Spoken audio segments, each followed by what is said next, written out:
Mari kita masuk ke pertanyaan-pertanyaan yang telah diajukan oleh orang tua jangkau. Jadi dalam parenting sharing hari ini, ada 8 kategori yang ditanya oleh orang tua. Ada kategori emosi, emosi tampak dengan ikon kemarahan.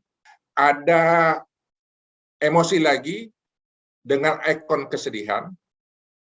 Ada yang berkaitan dengan keberanian, pengaruh televisi, kemudian kemampuan bicara, dan yang keenam ada potensi, yang ketujuh ibu yang bekerja, yang kedelapan dan terakhir adalah yang berkaitan dengan pendidikan seks. Untuk Bapak Ibu yang ingin mengeksplor pertanyaannya, atau untuk Bapak Ibu yang ingin bertanya tentang hal yang lain, selama nanti waktunya masih ada, karena waktu saya dari awal tadi sampai nanti berakhir kurang lebih 1 jam. Kalau waktunya masih ada, saya akan menjawab. Jadi Bapak Ibu yang ingin bertanya kembali, mengeksplor pertanyaannya, bisa menyampaikan pertanyaannya melalui chat box yang ada di Zoom. Baik, kita masuk ke pertanyaan pertama dari orang tua. Emosi. Anak kurang dapat mengontrol emosi. Bagaimana cara untuk melatih anak terkait dengan emosi? Bapak Ibu yang saya hormati, jadi manusia lahir itu dari emosi, yaitu emosi yang namanya cinta. Cinta seorang pria, ayah, dan ibu, ya, yang melahirkan anak. Anak atau manusia lahir pertama kali, yang dia kenal adalah emosi. Jadi nalarnya belum berkembang, yang ada emosi. Di mana yang anak tunjukkan adalah dengan cara menangis kalau merasa tidak nyaman, dan tersenyum kalau merasa nyaman. Bahkan dalam kandungan pun anak merasakan emosi. Emosi yang ditumpahkan oleh ibunya. Emosi yang disampaikan oleh ayahnya. Saya ingat ketika istri lagi hamil, saya kadang-kala malam pulang kerja, mau tidur, saya ajak anak berbicara. Dan tampak perut istri itu bergerak-gerak, anak memberikan reaksi. Dalam kandungan pun anak sudah memberikan reaksi emosinya. Ketika lahir, di tahun pertama, anak hanya bisa menyampaikan komunikasi kepada orang yang ada di lingkungannya melalui emosi. Jadi yang ingin saya sampaikan apa? Emosi sesuatu yang wajar dan harus dimiliki oleh setiap manusia, termasuk anak. Tapi emosi yang berlebihan, emosi yang berlebihan, ini yang perlu dikontrol. Tugas siapa? Tentu di sini sebagai tugas dari orang tua dan sekolah. Dalam pertanyaan yang disampaikan di sini, ya saya waktu itu mencoba mengeksplor apa yang sebenarnya emosi yang dimaksudkan. Ternyata umpama mengucapkan kata-kata yang tidak pantas, ya, tidak pantas, tidak sopan, tidak santun kepada orang lain, memukul, ya, secara fisik melakukan memukul orang lain, ya. Jadi perilaku agresif kepada orang lain. Perilaku agresif kepada orang lain ini menunjukkan kelemahan anak untuk menyampaikan permasalahannya kepada orang lain, atau dominasi anak kepada orang lain. Nah, yang saya ingin sampaikan, bagaimana saya waktu kecil melatih anak saya untuk mengontrol hal ini. Apabila anak saya menunjukkan perilaku seperti demikian, maka tentu sebagai orang tua, saya memberikan punishment. Bapak Ibu tentu harus punya rangkaian punishment. Ada anak yang diajak berbicara, diberitahu itu tidak boleh dilakukan, dia bisa mengerti dan tidak akan melakukan hal tersebut. Nah, lain kali tidak boleh lagi ya, itu menyakiti orang lain, jadi bisa ikut. Tapi ada anak yang perlu diberikan sanksi yang lebih. Ya, kalau saya waktu dulu menyiapkan sapu lidi. Tapi sapu lidinya tolong dijaga dari sisi keamanan. Ujungnya agak dibatasi, agak tumpul, ya. Kemudian kalau kita memberikan hukuman, jangan ke bagian wajah, kepala, badan. Yang Anda boleh lakukan hanya ke kaki dan tangan. Jadi biasanya kalau dia memukul ataupun menendang, maka saya mengatakan sini kakinya. Kaki mana yang tadi nendang? Kemudian saya akan memberikan panis kepada anak tersebut sesuai dengan kapasitas usianya. Tidak dengan kekuatan penuh. Saya tidak akan menggunakan tangan, karena tangan orang tua itu berbahaya. Kekuatannya besar. Kalau sapu lidi masih bisa kita kontrol. Kalau dia mengucapkan kata yang kotor, biasanya saya waktu dulu anak saya masih kecil mengucapkan kata yang kotor, saya akan mengatakan nanti mulutnya dikasih sambal. Ya, saya kasih sambal mulutnya. Kalau dia mengucapkan kata yang tidak santun. Apa yang saya alami selama saya memberikan punishment kepada anak? Ketika malam hari saya melihat mereka tidur, air mata masih mengalir dari mata mereka, saya menangis juga. Aduh, kasihan juga ya. Tapi dari apa yang saya lakukan tersebut, akhirnya tidak terulang kembali. Sampai mereka dewasa saat ini. Tapi jangan anak panis saja ya Bu ya, atau Bapak, harus diimbangi dengan reward.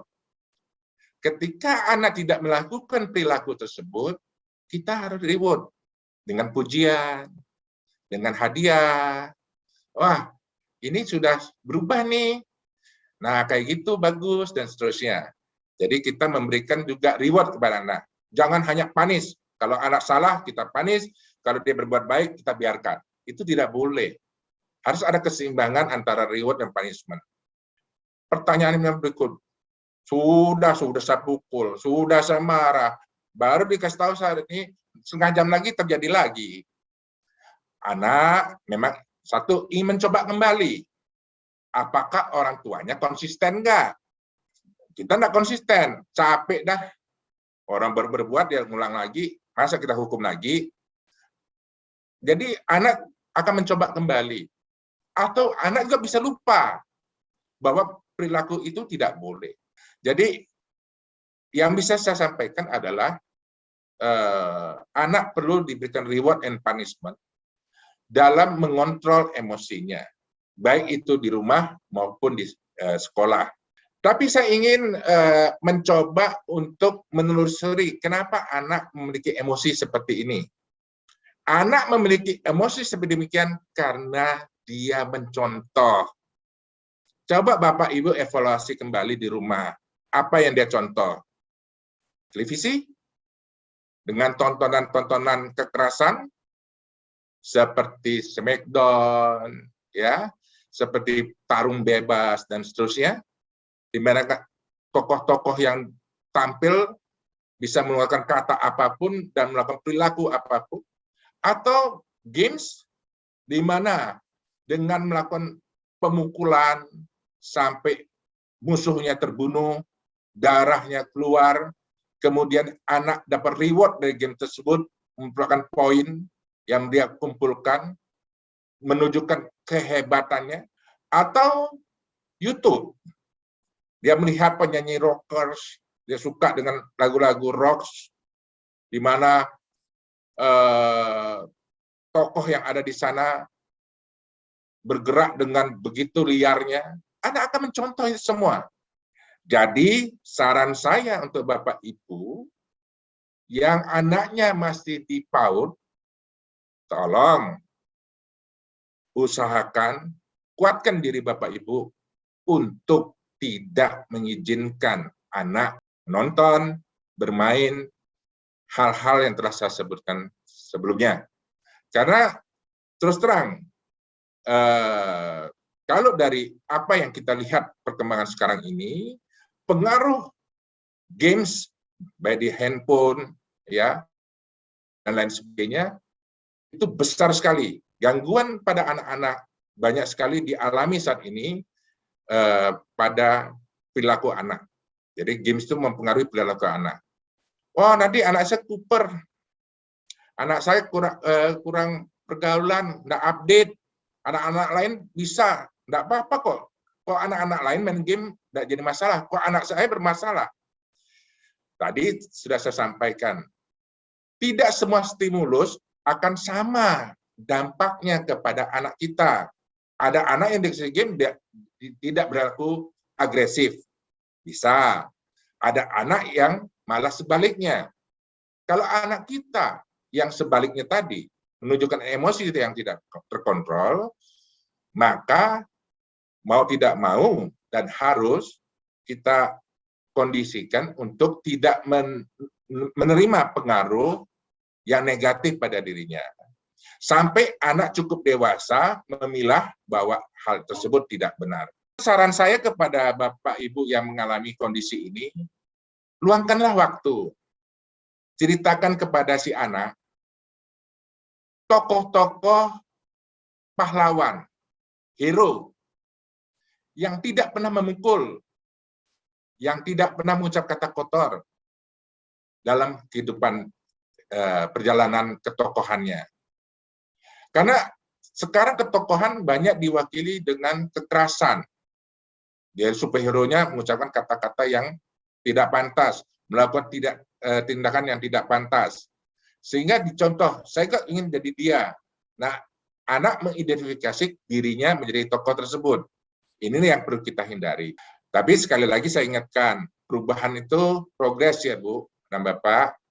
Jadi jangan selesai sharing ini, wah saya harus ubah anak saya. Bertahap, menyesuaikan. Jadi anak tidak kaget, loh Bapak saya kok berubah ya? Oh ini gara-gara Pak Karyadi ini berubah saya, orang tua saya berubah kelakuannya. Jangan.